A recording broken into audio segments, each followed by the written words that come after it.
Ал мына бір есепті қарастыратын болсақ, бұл жерде f нүктесінен BE-ге параллель түзу жүргіземіз.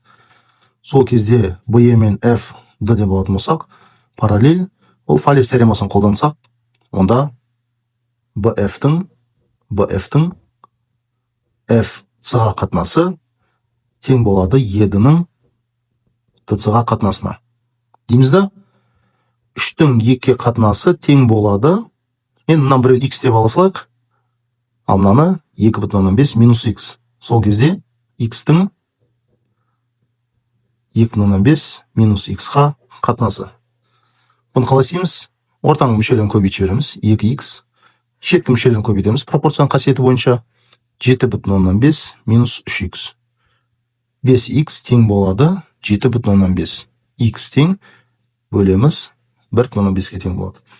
Ал енді бізге табу керек АК-ның КФ-ге қатынасы. АК-ның КФ-ге қатынасы қайтадан сол Фалес теоремасы. АЕ-ның ЕД-ға қатынасы.